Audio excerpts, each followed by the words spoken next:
1번 조선태영령. 어 뭐가 진도? 어디 안 반절밖에 안 했어? 이거 빨리 할게 그러면. 이것부터 먼저 하고 조선 태영령 한번 볼게요. 자, 태영은 감옥 또는 직결 관서에서 비밀리에 집행한다. 본령은 조선인에 한해서 적용한다. 자, 이거 조선 태영령 이거 몇 년에 반포된 거지? 1912년 조선인들을 매로서 다스리기 위해서 반포한 거고 데라우치 총독이 무조건 어떤 민족에게만 반영한다? 조선인에게만 반영한다라는 게 특징이었다. 가부개혁 때 폐지됐던 태영령이 다시 부활하게 된 거죠. 12년에. 자, 그러면 이 조선 태영령하고 연결 지을 수 있는 개념은 뭐냐면 범죄 직결 내 직결 처분권이야. 자, 100원 이하의 벌금 정도를 현장에서 헌병경찰이 즉시 처분할 수 있는 권한을 말하는 건데, 자, 1원당 몇 대로 대체 가능? 한 대로 대체 가능. 그 다음에 징역 1일당 몇 대로 대체 가능? 한 대로 대체 가능. 끝. 다음 거 경찰범 처벌 규칙 가겠습니다. 조선인들은 헌병 경찰들한테 경찰범 처벌 규칙이라고 하는 법률에 입각해서 기본권을 탄압받았다라고 얘기를 했어요. 자, 한번 볼게요. 함부로 대중을 모아 관공서에 청원 또는 징정을 한 자. 자, 그러면 2번 사료 19항에 따르자면 자, 결사의 자유와 집회의 자유는 인정됐다 안 됐다? 되지 않았다. 그래서 1910년대 무단 통치 시기에 집회와 결사의 자유는 없었다. 이렇게 보시면 될 것 같습니다. 경찰 관서에서 특별히 지시 또는 명령의 사항을 위반한 자. 아무튼 이거였고요. 자, 토지조사령 갈게요. 12년. 자, 일단 이 토지조사령은 조선 총독이 반포한 명령이 되겠는데, 자, 이거는 무슨 사업하고 관련성이 있는 거야? 토지조사 사업하고 관련성이 있는 거야. 그럼 토지조사령의 원칙이 뭐지? 기한을 줄 것이니 기한 안에 신고하십시오. 자, 그러면 이게 토지조사 사업 관련된 개념이니까 자, 결과만 좀 정리하자. 자, 자영농들이 땅 뺏겨서 무슨 농민이 돼? 소작농으로 전락하게 됐다. 그리고 지주의 이익을 올려주기 위해서 뭘 부정해줘요? 동시에 경작권이라고 하는 것을 부정해주게 됐지. 그러니까 이제 지대를 납부해도 소작농을 지주가 함부로 뭐 할 수 있다? 자를 수가 있게 됐다. 그래서 이제 지주를 어떻게 이제 바꾸려고 하는 거야? 친일 성향으로. 이거를 무슨 제도라 그런다 그랬어? 식민지. 지주제 정책이라고 얘기를 한다 그랬지. 자, 그리고 이것만 답합해보세요. 다 토지조사 사업에 대한 결과로 만주 연해준 등지로 조선인들이 대거 이주했다. 맞는 선지야? 맞는 선지야. 넘어가도록 하자. 자, 4번 회사령. 회사의 설립은 조선 총독의 허가를 맡아야 된다. 자, 그럼 회사령의 원칙이 뭐야? 허가제라는 거지. 그럼 애당초에 이 데라우치 마사타케가 회사령을 제정한 목적이 뭐죠? 조선 지역에서 어떤 민족 기업 수립을 방해하기 위한 목적? 그렇지. 조선인들의 민족 기업 수립을 방해하기 위한 목적이었다. 조선 총독은 사업의 정지, 금지, 지점의 폐쇄 또는 회사의 해산을 명령할 수 있다. 이렇게 나와 있고, 자, 5번 갈게요. 일본인과 동일하게 취급하려는 궁극적 목적을 달성하려고 한다. 자, 이거는 문화통치 사료네. 문화통치 실시 계기는 무슨 운동 때문에? 3.1운동. 문화통치를 시행한 3대 총독 이름은 해군제독 출신의 사이토 마코토 총독이었고요. 자, 그러면은 이거 나오면은 문화통치 사료라고 우리가 유추할 수가 있겠죠. 우석구가 좀 늦게 끝났나 봐. 자, 그러면 문화통치 때 있었던 일 하면 쭉 정리를 해보자. 자, 조선 총독에 누구도 임명하겠다. 문관도 임명하는 길을 열겠다. 근데 임명된 사례는 없다. 그리고 헌병경찰을 뭐로 바꾼다? 보통경찰로 바꾼다. 그리고 언론, 출판, 집회, 결사의 자유가 인정돼야 안 돼? 돼. 그럼 이제 언론의 자유가 인정된과 동시에 이때 나온 민족 언론사 두 개 말해보세요. 조선일보하고 동아일보. 그렇지. 자, 그리고 이제 출판의 자유가 인정된과 동시에 천도교 측에서 발행한 잡지가 뭐였지? 천도교 잡지. 잡지 이름? 20년에 나온 천도교가 어떤 종교에서 시작하지? 동학에서 시작하지. 그럼 동학의 일대 교주가 누구지? 최지우지. 그리고 이 최지우가 후천개벽 사상이라는 걸 만들잖아. 그러니까 이 후천개벽 사상을 이어서 개벽이라고 하는 잡지야. 그래서 이때 개벽, 삼천리, 별건공 같은 이런 이제 잡지들도 나왔고, 집회 그리고 결사의 자유가 인정되는데, 뭐 국내 대표적인 민족 유일당 성격의 합법 단체가 뭐예요? 20년대 나온. 야, 이거 모른다고? 민족 유일당 단체, 사회주의 계열하고 민족주의 계열의 연합단체. 회장님 이상재, 신문사 조선일보. 원산노동자 총파업 사건 지원, 광주학생 항일운동 진상조사단 파견, 민중대회 개최 약속 지원, 문자보호운동 지원. 신간회야, 신간회. 그래서 20년대 신간회가 합법단체야. 그러니까 합법단체가 등장했다는 거는 20년대 단체라는 거죠. 결사의 자유가 이때부터 인정이 됐으니까. 그리고 자치권을 인정해주겠대요. 자, 그래서 자치권 인정해 준다는 그런 증거로서 도에 무슨 의회를 깔았다? 평의의 부명구역은 협의에. 근데 여기 앉은 애들은 대부분 어떤 성향의 의원들? 친일 성향의 의원들. 실질적으로 자치권 인정 안 됐다라는 거. 자, 그리고 22년에 2차 교육령이 선언되게 되는데 2차 교육령은 보통 학교의 학년 숫자를 4학년에서 다시 6학년을 올리고 조선인들에게 불어댔던 고등교육을 어떻게 한다? 재허가해준다, 이 내용이었죠. 그래서 이때 밀립대학 설립운동이 있었다는 거. 그리고 치안유지법이라고 하는 게 등장을 하게 돼. 치안유지법은 누구를 때려잡기 위해서 만든 거야? 일제가. 사회주의 및 독립운동가들. 자, 6번 가겠습니다. 친일 단체를 만들게 하는 후에 편의와 원조를 제공하여 충분히 활동하게 한다. 자, 3.1운동에 대한 결과로 조선인들을 온건적으로 지배해주겠다는 게 문화통치인데 실제 목적은 뭘 양성하는 거에 있다? 친일파를 양성해서 민족을 분열시키는 거에 있다. 조선인 부호들과 민족을 대립하게 하고 뭐 같은 내용입니다. 7번 가겠습니다. 치안유지법인데 자, 이거 1조 내용 그대로 좀 잘 외워주세요. 국채를 변역하거나. 자, 그럼 여기에서 7번 사료에서 국채를 변역한다는 게 무슨 말이야? 국가의 몸뚱아리를 어떻게 하는 거야? 바꾸려고 한다. 그럼 이건 뭘 말해? 독립운동가하고 사회주의자들, 아나키스트, 무정부주의자들을 말하는 거지. 자, 어쨌든 사유재산을 부인할 목적으로 결사의 조직을 하거나 또는 그 사정을 알고 이에 가입한 자는 10년 이하 징역 또는 금고형에 처한다. 자, 제7조 한번 보겠습니다. 이 법의 시행구역 외에도 이 법의 시행구역 외에도 죄를 범한 자에게 이를 적용한다. 그럼 여기서 이야기하는 시행구역은 어떤 구역이야? 치안유지법은 어디서 만든 거지? 조선이에요? 아니면 일본 제국이에요? 일본 제국의회라 그랬잖아. 그럼 일본 제국의회였으면은 여기서 반포된 법이면 일본 지역에서만 적용되는 법이라는 소리야.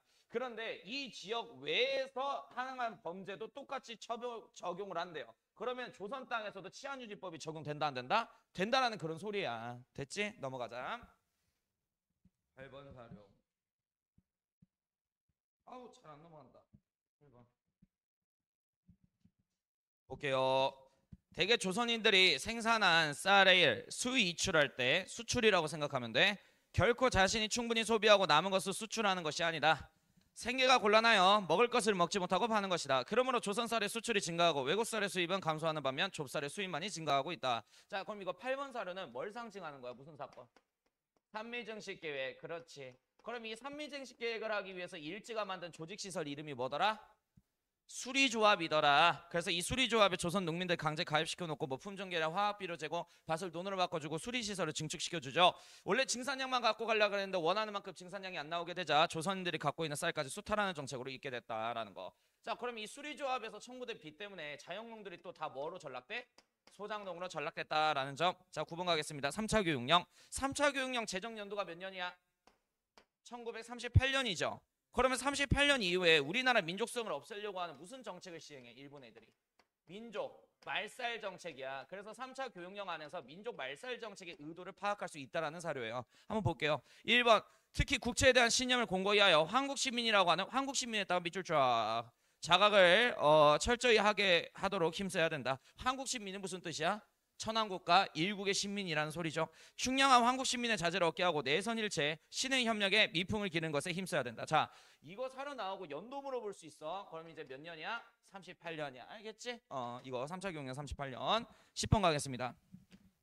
조선 총독의 대륙병참 기지에 관한 훈시. 이번 사변 중일전쟁에서 우리의 조선은 상당량의 군수물자를 공철하여 어느 정도 효과를 올렸다. 지금 공출하고 있네요. 그죠? 공출제 시행했고. 자, 그러나 그럼 공출했다 밑줄 기어야 되는 거야. 사료에서 포인트인 거야. 그러나 아직 불충분하며 중국 대륙작전군에 대해 일본으로부터 해상수속이 차단되는 경우가 있더라도 조선의 힘만으로 보충할 수 있도록 조선 산업 분야를 다각화하여 특히 군수공업의 육성에 역점을 둬야 된다. 그러니까 이 군수공업 육성에 역점을 둬야 된다. 밑줄 쫙. 이거 뭐야? 병참 기지화 정책. 그럼 이때 군수공장 단지가 어디에 설치돼? 북부야 남부야? 한반도? 북부에 주로 설치됐죠. 왜? 전쟁하는 곳이 만주하고 중국 땅이니까 빠르게 군수물자를 유통하기 위해서는 북한 땅에 만들어야겠지. 그래서 이제 30년대부터 중공업, 중화학공업이 발전하게 됐다라는 점. 11번 사료 갈게요. 한국시민서사. 이건 틀리면 안 되는 거야. 자, 우리는 대일본 제국의 시민입니다. 우리는 마음을 합하여 천황폐하에게 충의를 다합니다. 이제 우리나라 사람들을 이제 한국의 시민으로 세뇌시키기 위한 목적으로 만든 문서인데 11번 나오게 되면 일반 고등학교에서는 그냥 단답형 및 서술형으로 그냥 나올 수 있어요. 그러니까 이 문서 이름 쓰세요. 뭐 이렇게 나올 거야. 그럼 한국시민서사 이렇게 하면 돼. 아니면 연도 문제 나올 수 있어. 이 문서 반포 이후에 있었던 일로 옳은 것은 하면은 38년 이후에 있었던 일 고르면 되는 거야. 넘어가자. 국가총동원법. 이거 너무 중요하다. 자, 일단 이 국가총동원법 같은 경우에는 목적이 뭐야? 식민지인 대만 지역과 조선 지역에서 뭘 수탈하기 위한 목적? 인적 자원과 물적 자원을 수탈하기 위한 목적이야. 자, 말해봐. 인적 자원 수탈, 노동자로 수탈하는 거 뭐라 그래? 노동자로 착출하는 거. 징용, 병사로 착출하는 거. 징병, 일본군 성노예.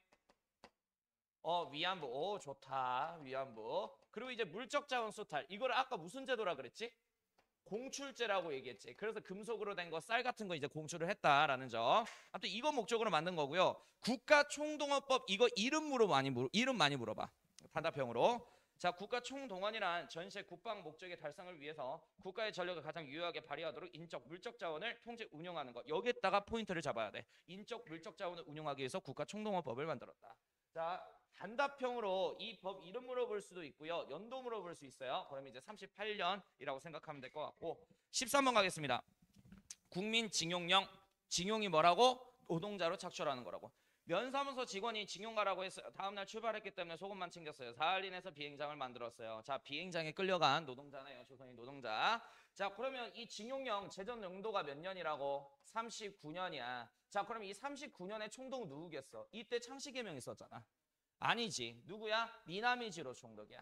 그래서 이거 시행한 총독이 미나미지로라는 것도 알아놓으실 것.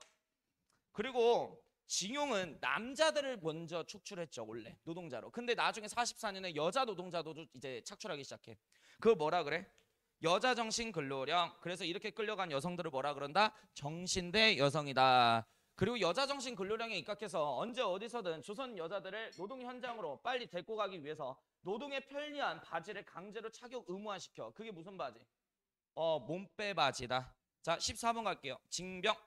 군대 소집 영장. 영장 나오면 이거 딱 봐도 병사로 착출하는 거다. 딱 유추가 돼야지. 용산 30부대 들어가서 열흘 동안 있었는데 떠날 때까지 전혀 어디로 가는지 몰랐어. 용산역에서 화물차 바닥에 가대기 깔고 떠나는데 그 기차 북쪽으로 가기에 중국으로 끌려갔던 거지. 자, 이거는 이제 징병에 관련된 거다. 영장에다가 포인트를 잡으셔야 되고요. 15번 일본군 위안부. 야 잠깐만. 14번이 징병 상징하는 거라 그랬잖아. 징병 한번 풀어보자. 처음부터 강제 징병이었어? 아니었지. 중일전쟁 시작한 지 1년도 안 돼 38년에는 무슨 지원병제였지? 중국 땅에서 전쟁하니까 육군이 필요하네. 육군 특별지원병제야. 육군 스페셜 지원병제. 근데 이거는 강제 징병이기보단 진짜 지원병이었죠. 그래서 이제 일본이 생각하는 부작용 없었고 태평양 전쟁 이후에 강제 뭐가 시작돼? 징병이 시작됐다. 그리고 이제 43년 같은 경우에는 학도병으로 끌고 가기 위해서 무슨 지원병제? 학도 지원병제도 있었다라는 거. 자, 일본군 위안부입니다. 아래 그 빨간색만 읽을게요. 일본군은 하루에 30명 정도 왔고 저항을 하면 다락방에 끌려가 매를 맞아야 됐다 해서 위안부 할머니 박영식 할머니의 증언이었다. 자, 16번 갈게요. 이거 16번 상당히 시험 문제에서 중요하게 나와. 16번. 자, 이시영 이혜영 육형제의 서간도 이주 이야기. 자, 요 사료 나오면 어떤 형제에 관련된 거야? 이시영 육형제야. 이시영 이혜영 육형제. 자, 이분들이 뭐라 그랬어? 한양에서 제일 가는 부집안이라 그랬지. 대한의 주권 회복을 위해서 자기의 재산을 처분을 했죠. 그래서 현재 가치로 한 4천억 원 정도 되는 재산을 처분하게 되었고 이분들이 간 곳은 어디다? 서간도다. 그래서 이거 나오면 서간도 위치에 있는 독립운동 단체 물어볼 수 있다라는 거 한번 풀어보자. 서간도의 자치조직 뭐였지? 신민의 해지부. 신민의 임원들이 배고인 사건으로 인해서 지부두부들이 형무소에 수감되게 되자 하위 조직원들이 서간도 삼원법당 가서 만든 자치조직 이름은 경학사다. 이 녀석들아. 경학사. 근데 이 경학사가 12년에 이름을 부민단으로 교체를 하고 19년에 한족회, 그리고 한족회를 중심으로 군정부로 개편된 게 서로군정서였죠. 그리고 여기는 학교 이름이 뭐였지? 신흥 강습소. 또는 나중에 19년에 이름 뭐로 바뀌어? 신흥무관학교. 그래서 이 신흥무관학교 교습비가 공짜인 이유가 이시영 이혜영 육형제의 기부 때문에 그렇다라는 거 한번 사연 읽어보자고. 자, 8월 초에 여러 형제 밑줄 쫙. 그러니까 이 형제 이야기 나오면 일제강점기 역사에서 형제 이야기 이분들밖에 없어요. 알겠죠? 자, 여러 형제분이 일시에 협력하여 만주로 갈 준비를 하였다. 여기서 딱 이시영 이혜영이라는 걸 딱 눈치 까야 돼. 그리고 이 만주는 남만주 땅 서간도를 말하는 거죠.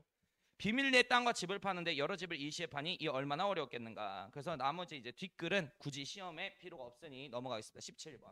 이거 17번 사로도 시험 문제 많이 나와. 이거는 이제 대동단결 선언이라고 하는 문서인데, 자, 잘 들어봐. 이 대동단결 선언은 신규식, 여운형 선생님 등 상하이에서 활동하고 있는 독립운동가들이 만든 문서예요. 자, 한번 읽어볼게. 융의왕제, 융의는 뭐냐? 순종왕제를 뜻해. 순종왕제가 삼보. 자, 여기다 삼보하고 돼지꼬리하고 이렇게 쓰세요. 자, 삼보는 국가를 만들기 위한 필수 조건 3요소를 말하는 거야. 영토, 인민, 주권을 포기한 경술년 8월 29일. 경술년 8월 29일이 무슨 날이야? 일제강점기 시작 일자죠. 우리 동지가 삼보를 계승한 날이래. 즉 순종왕제가 8월 29일에 일본에게 주권을 넘긴 게 아니라 황제 폐하께서 누구에게 주권을 양도했다? 국민에게 양도했다라는 거야. 그럼 원래 황제가 갖고 있는 주권이 지금 현재 어디로 이양이 됐다? 국민에게 이양이 됐다. 그래서 나중에 독립운동을 총괄 지휘할 수 있는 통합정부를 만들 때 국가의 주인을 국민으로 규정하는 민주공화정 체제에 입각한 통합정부를 만들자라는 안건이 대동단결선언이야. 그래서 대한민국 임시정부가 상하이에서 19년에 만들어졌을 때 엄청나게 빠른 속도로 만들어지게 된 이유가 이미 이 체제로 정부 만들자고 일찍이 상하이에 있는 독립운동가들이 결의안을 냈기 때문에 이 결의안에 입각해서 임시정부가 만들어졌기 때문에 임시정부 행정체제가 빠른 속도로 만들어질 수가 있었던 거야. 이해됐어? 그러면 이 대동단결 선언은 나중에 19년 상하이에서 만들어지는 어떤 통합정부 설립에 영향을 끼쳐줘? 대한민국 임시정부 설립에 영향을 끼쳐준 문서다. 자, 연도 외워야 돼. 17년. 그래서 보통 이거 연도 문제 나오면 3.1운동 전으로 찍으면 정답이에요. 3.1운동이 몇 년이죠?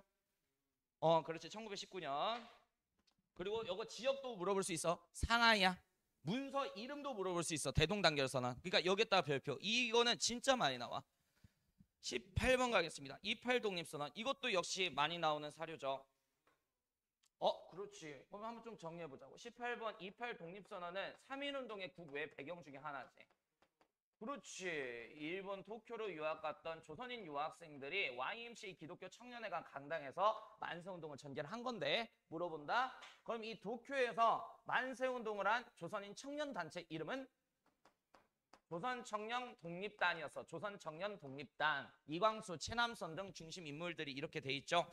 자, 한번 읽어볼게요. 본 단체는 한일 병합이 우리 민족의 자유의사에서 나온 것이 아니며 우리 민족의 생존과 발전을 위협하고 동양의 표징화를 어지럽히는 원인이 된다는 이유로 독립을 주장한다. 본 단체는 만국 평화위기에 민족 자결주의, 여기다가 밑줄 자, 뭐에 영향을 받았다? 28 독립선언 운동도 민족 자결주의. 이거 민족 자결주의 제창하신 분이 누구야? 그렇지. 우드로 윌슨이야. 그럼 내용이 뭐냐? 민족 자결주의 내용이 뭐야? 1차 세계대전에서 처발린 패전국의 식민지의 배를 당하고 있는 민족에 한해서 독립국가로 나아가고자 하는 선택을 하면 독립을 시켜주겠다는 거야. 단 우리나라는 해당돼? 안 돼? 안 돼. 왜? 우리나라는 패전국의 식민지배야 아니면 이제 승전국의 식민지배를 당하고 있는 민족이야. 그렇지. 근데 1차 세계대전 끝나고 나서 강대국이 약속을 독립시켜주는 분위기가 조성되고 있으니 일본 도쿄로 유학 갔던 조선인 유학생들도 여기에 영향을 받아서 만세운동을 전개하게 되었다. 자, 앞의 요구가 실현되지 않을 경우 우리 민족은 일본에 대하여 영원히 혈전, 여기다가 밑줄자, 영원히 혈전을 벌일 것을 맹세한다. 혈전이라는 말 나오면 28 독립선언이에요. 됐죠? 요거 지금 보면 이 사료 자체로만 구분을 할 수가 없어. 들고 있는 개념으로. 그래서 지금 방금 내가 말한 그 포인트 갖다가 사료 해석할 거고, 그리고 실제로 시험 문제는 이 사료를 중심으로 다 나온다라는 점. 자, 19번 3.1운동 독립선언문. 그럼 3.1운동 독립선언문은 딱 봐도 무슨 독립선언문이라고 불려져? 김인현에 반포됐으니까 김이 독립선언문이야. 그러면 이 문서를 발행한 종교는 어떤 종교야? 3.1운동을 주도한 종교. 손병희의 천도교야. 알겠지?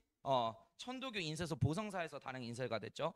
우리는 오늘 우리 조선이 독립국인과 조선인이 자주민을 선언하노라.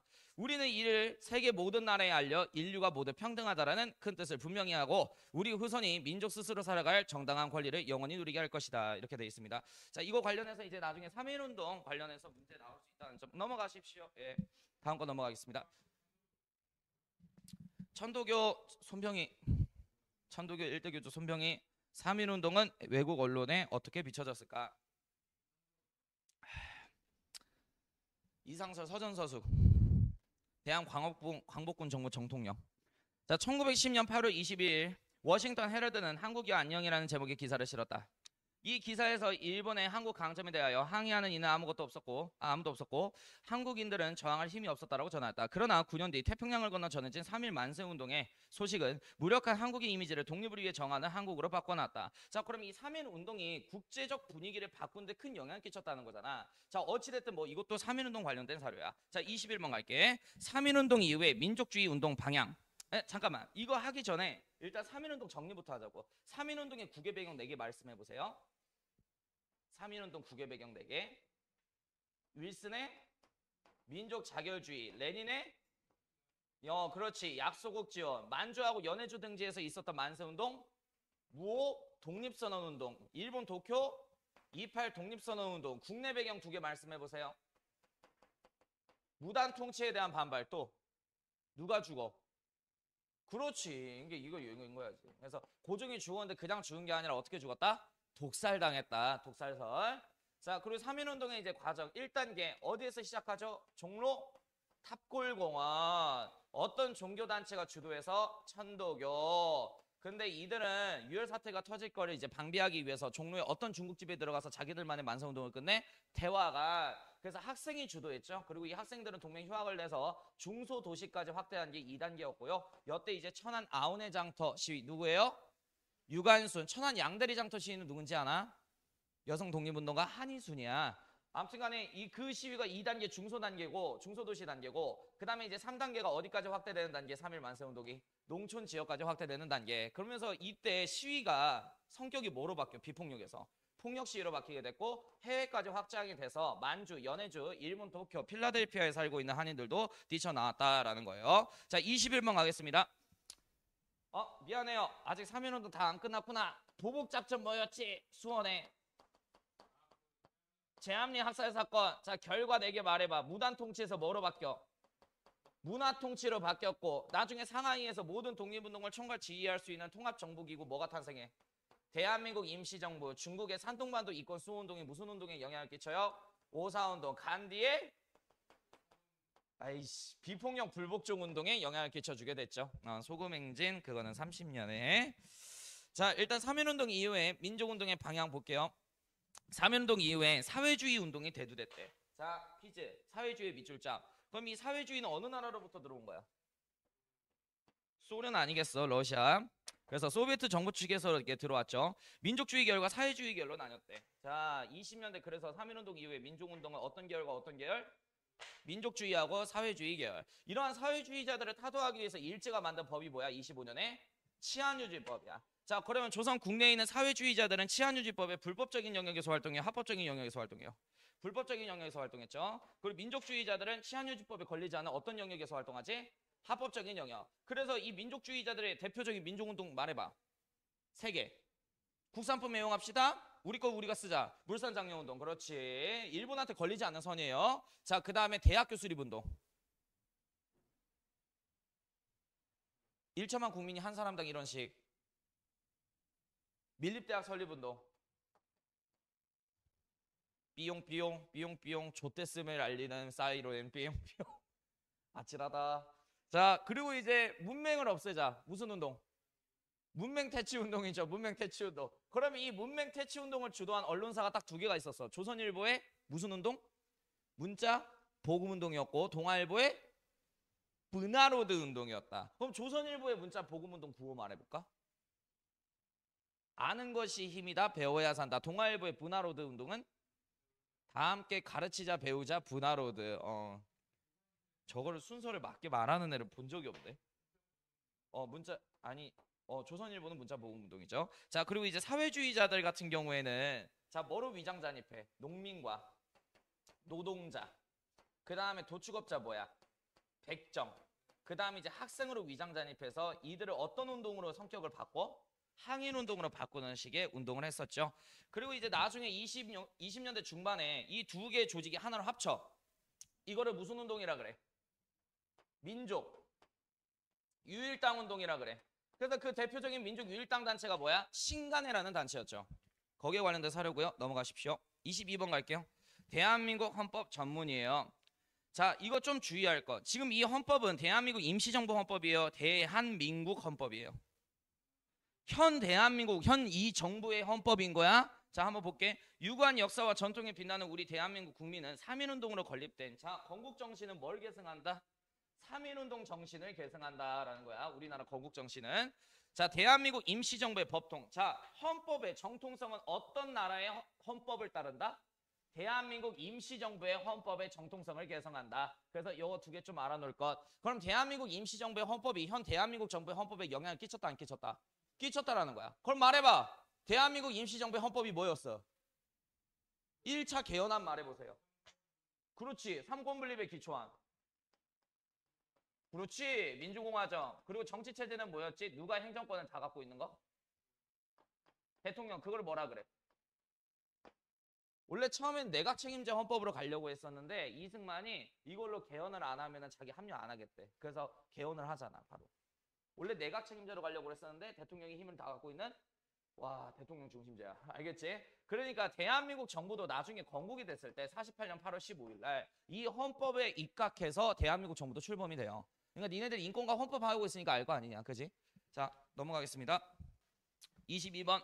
3.1운동 속 여학생들의 이야기. 자, 세계 각지의 사람들이 모두 자유를 요구하고 있다는 말을 들었으므로 우리 한국 인민의 남녀 아동들이 모두 일어나서 우리가 받는 압박을 밝힘과 동시에 독립을 호소합니다. 자, 한국의 여학생이 어디에다가 호소문을 보냈어? 파리 강화에게 호소문을 보냈네. 이거 좀 포인트 잡고 알아놓읍시다. 자, 한국에 있는 우리 공부하는 여학생들이 어디에 호소문 보냈다? 파리 강화에게 호소문을 보냈다. 파리 강화회의가 그거지? 1차 세계대전 끝나고 이제 했던 그 회의.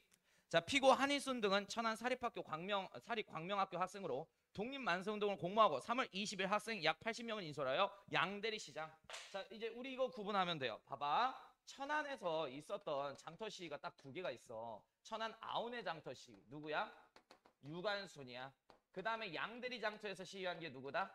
한희순 선생입니다. 그래서 이거 좀 구분을 합시다. 양대리 장터 시위 한희순, 아운의 장터 시위 유관순. 이렇게. 23번 갈게요. 독립공채는 누가 구매했을까? 야, 독립공채가 뭐지? 이승만이 만든 가상화폐란 말이야. 한번 볼게. 대한민국 임시정부는 독립운동자금을 조달하기 위해 광복후 상환할 것을 약속하고 그 증서로 독립공채를 발행하였다. 연통제가 교통국을 통해 국내에 들어왔고 이게 샤라샤라 이렇게 막 나오고 있어요. 자, 근데 나중에 상환은 잘 안 됐다 그랬어. 왜? 이거를 이제 샀다는 건 독립운동에 일조한다는 것이고 이걸 일찍 경찰들한테 들키게 되면은 존나 맞거든요. 그래서 대부분 광복 직전에 다 소각을 시켜놨거나 아니면 잃어버렸거나 그래서 제대로 된 독립공채 상환은 이루어지지 않았다라는 사료입니다. 넘어가십시오. 그럼 봐봐. 그럼 23번은 독립공채에 관련된 거니까 그러면 이 화폐를 발행한 조직에 대한 업적으로 옳은 것은 하면 어떤 조직 골라야 돼? 대한민국 임시정부 업적 고르시면 되는 거야. 자, 24번 가겠습니다. 이거 24번도 대한민국 임시정부 관련된 역사죠. 국민대표회의예요. 물어볼게. 국민대표회의 몇 년에 있었지? 23년이에요. 23년. 안 돼 이 녀석들아. 중간고사 때 원점수 최대한 높게 받아야 기말고사가 편해져. 알겠지? 화이팅. 자, 국민대표회의. 자, 이 국민대표회의 왜 했지? 자꾸 임시정부의 무장투쟁론자 및 여러 독립운동가들이 이탈하기 시작해요. 그래서 임시정부 망하기 일보 직전이야. 그래서 임시정부 앞으로 어떡하냐? 노선결정회의였죠. 자, 일단 개조파입니다. 자, 3.1운동에서 나타난 민족적 열망을 바탕으로 출범한 임시정부는 민족의 대표기관이다. 그러니 문제가 있다면 조직과 체제를 개선하여 독립운동 단체 중심 역할을 하도록 만들어야 된다. 자, 그러면 이쪽 주장 같은 경우에 임시정부 유지하자 아니면 없애자? 유지를 하되 뭐만 바꾸자. 조직과 체제만 개선하자. 그래서 개조파야. 그럼 이 개조파를 이끌었던 대표 인물이 누구야? 창호, 이동이야. 그래. 자, 그리고 이제 창조파 주장 볼게요. 본 국민대표회의에서 실제 독립운동에 적합하도록 새로운 조직을 만들어야 된다. 자, 임시정부 없애고 어떻게 하지? 새로운 조직을 없애자라고 주장을 하잖아. 이거 뭐야? 창조파죠. 자, 그럼 이 창조파의 대표적인 인물 이승만 대통령 싫어하는 신채호 그리고 또는 박용만 이렇게 있었다라는 거. 근데 이 국민대표회의가 상하이에서 어쨌든 뭐 개최는 됐는데 뭐 결정된 사안이 있었나? 4달 동안 자기들끼리 싸우기만 하고 완전 사이 틀어져서 그냥 다 없어졌죠. 자, 25번 갈게요. 1919년 봄 국내에서 3.1 운동이 전개가 되게 되자 국내 여러 청년들은 조국을 위해 희생한다는 각오로 신흥무관학교에 입학하기 위해서 만주로 향한 이가 적지 않았다. 이무렵 신흥무관학교는 교수를 크게 확장하여 뜻이 있는 청년들을 수용하고 군사훈련을 실시하였다. 그럼 딱 봐봐. 25번 신흥무관학교 사료지. 그럼 이거 어떤 지역이야? 그렇지. 그렇게 이제 연결 짓는 문제가 나올 거야. 그리고 신흥무관학교에 돈 기부해준 형제가 뭐야? 이시영, 이회영 형제. 26번 가겠습니다. 봉오동 전투 6월에다가 밑줄 쫙. 자, 봉오동 전투는 1920년 6월 달에 월강 추격대를 격파한 전투였잖아. 그지? 자, 일단 이 6월에다가 포인트를 잡으셔야 되고요. 왕칭형, 봉오동 이런 얘기 나오고 홍범도, 최진동 두 장군 이렇게 나오는데, 자, 그러면 이 사료를 딱 주고 뭘 배열하라? 순서 배열 문제가 나오겠지. 얘들아, 깔쌈하게 한번 배열해보자. 20년대 독립전쟁. 일단 첫 번째 20년 6월 무슨 전투? 봉오동 전투. 자, 이걸 보복을 하려고 하는데 문제는 북한도가 중국 땅이네. 그럼 중국 정부한테 허락을 받아야겠지. 북한도 투입할 때 일본 군부대를. 그래서 무슨 사건을 조작해? 훈춘 사건을 조작해. 그리고 나서 2만 명이나 되는 일본 군부대가 이제 북한도를 향해 공격이 들어왔을 때 한인들을 백두산 산기슭으로 대피하려고 하는데 일본 군부대가 그 전에 들이닥치게 생겼어. 그래서 백두산의 어떤 마을에서 6일 동안 10차례 전투를 통해 시간을 지연하죠. 청산리 대첩. 그리고 이제 청산리 대첩 이후에 청산리 대첩을 보복하기 위해서 간도에 있는 조선인들 10,000명을 일본이 학살해. 이거 무슨 참변? 간도 참변 사건이었고, 그리고 이제 간도 참변 이후에 이 북간도가 일본군 손으로 다 들어가다 보니까 10개의 독립군 군부대는 어디에 집결하게 돼? 밀산이라는 곳에 집결을 하게 되죠. 그리고 이 대한 독립군단이라고 하는 군단을 조직하여 소비에트 땅에 어디로 이동해? 자유시. 근데 여기에서 어떻게 돼? 적군한테 학살당하고 참변당해서 오잖아. 그래서 다시 남만주하고 북만주 땅으로 내려온 독립군들이 체계적인 독립전쟁을 위해서 세계의 정부를 수립하는 삼부 설립운동이 있었고요. 그리고 이 삼부 설립운동을 막기 위해서 조선총독부 경무국장 이름이 뭐야? 미스야. 어이구, 그래. 그래서 이제 중국 군벌정부인 장초린하고 협정 체결한 게 무슨 협정? 미스야 협정. 이렇게 해서 일본군과 중국 군벌정부의 양쪽이 군사공격을 막아내야 되는 상황이 있게 되자 세계 정부가 뭐하지? 통합하려고 노력하지. 그래서 삼부 통합운동으로 이어지게 되었다. 그래서 이 사료 주고 이거를 이제 순서대로 사료를 배열하는 문제가 나올 가능성이 커요. 그러니까 이 사료 나오면은 무조건 어디다가 박아야 돼? 첫 번째에다가 박으면 된다. 자, 그리고 이 봉오동 전투에서 활약한 독립군 군부대 세 군부대 말해보십시오. 홍범도의 대한 독립군. 어이구 좋아. 자, 그리고 안무의 국민 해군이 되겠고요. 최진동의 군무 도독부. 이렇게 해서 세 개의 군부대가 월강 추격대를 격파했다. 자, 그럼 다음 사료는 청산리 대첩이겠다. 청산리 대첩에 기여한 간도 동포의 지원. 교전은 아침부터 저녁까지 계속되었다. 굶주림. 그러나 이를 의식할 시간도 먹을 시간도 없었다. 마을 아낙네들이 치마폭에 밥을 싸. 자, 여기 마을 아낙네. 여기 마을에다 밑줄 쫙. 어떤 마을? 청산리. 치마폭에 밥을 싸가지고 빗발치는 총알 사이로 산에 올라와 한 덩이 두 덩이 동지들 입에 넣어주었다. 이것만 보고 청산리 대첩이라고 유추를 못하잖아요. 그러니까 미리 공부하고 가야 되는 거야. 이 마을 아낙네는 어떤 마을 아낙네? 청산리 마을 아낙네. 자, 그러면 이 청산리 대첩에서 활약한 독립군 군부대 두 개의 군부대를 말씀해보세요. 말해봐. 대표적인 군부대 두 개.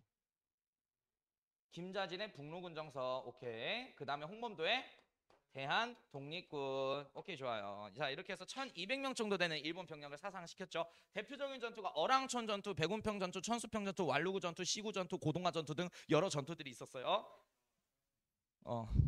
응? 뭐가? 안 죽었지. 60명밖에 사상자가 없었어. 우리나라 독립군 쪽은. 미스야 협정 넘어갈게요. 미스야 협정 이거 사료 나오면 어디에 딱 끼겨야 돼? 여기. 삼부 설립운동하고 삼부 통합운동 요 사이. 알겠지? 그러니까 시험 포인트는 뭐냐면 이 사료 딱 주고 이 사건에 대한 영향으로 일어난 일. 그럼 뭐 해야 돼? 삼부 통합운동 골라야 되는 거야. 그러면은 이 사건이 일어난 배경 고르라고 하면 삼부 설립운동 골라야 되는 거예요. 이해됐어? 이런 식으로 문제 유형이 나와. 한번 볼게. 미스 협정. 자, 중국 관원은 각 현에 명령하여 만주에 거주하는 한국인이, 자, 여기 만주에 거주하는 한국인에다가 밑줄 쫙. 이거 뭐야? 참의부, 정의부, 신민부에 소속되어 있는 한인들을 말하는 거야. 삼부에 소속되어 있는 사람들.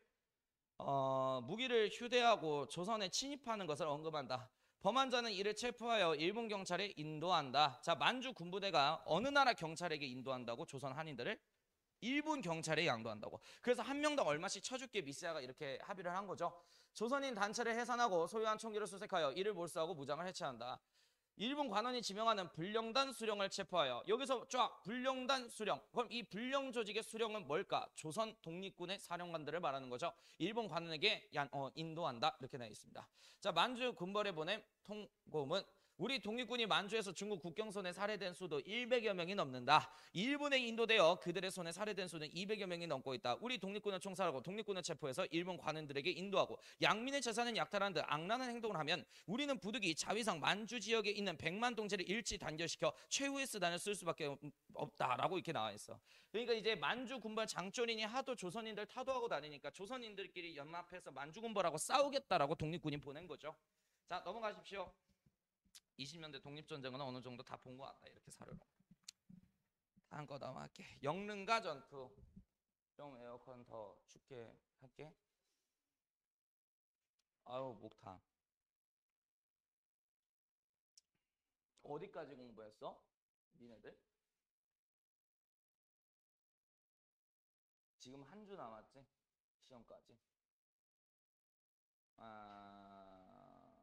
다른 과목까지 공부한다는 전제하에 목적이 상위 10% 1등급이면 못해도 20년대 독립전쟁까지는 이미 다 공부가 되어 있어야 된다. 내 교재 기준으로. 그러니까 이제 거의 반절 이상은 이미 다 암기가 되어 있어야 된다. 근데 만약에 반절 이상 암기가 안 되어 있으면 다른 과목까지 같이 공부를 하게 됐을 때 이쪽 과목에 대한 등급은 대충 뭐 2등급이겠죠.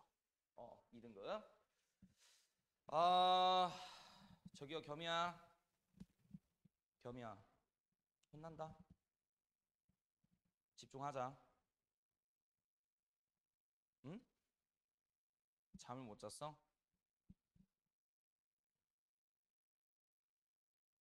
미리 해. 그러면 29번 영릉가 전투 얘기할게.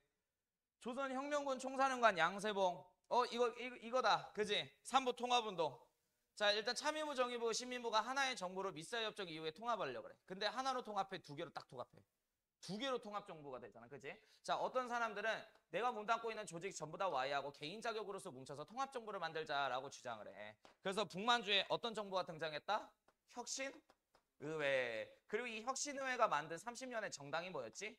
한국 독립당이었고 요 군부대가 한국독립군이었죠. 사령관 누구였지?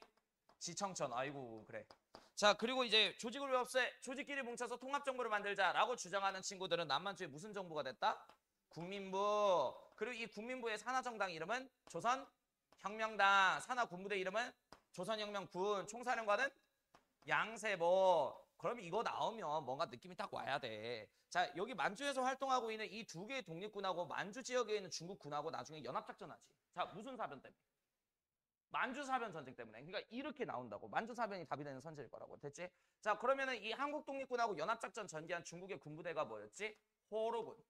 그래서 이 호로군하고 연합작전에서 32년에 쌍성보에서 33년에는 대전자령 전투에서 큰 승리를 거두게 됐죠. 자, 그리고 이제 조선혁명군 사령관 양세봉하고 연합했던 중국 군부대 이름은 중국 의용군이었고요. 32년에 연합작전을 통해서 영릉가, 33년에는 흥경성 지역에서 대승리를 거뒀다.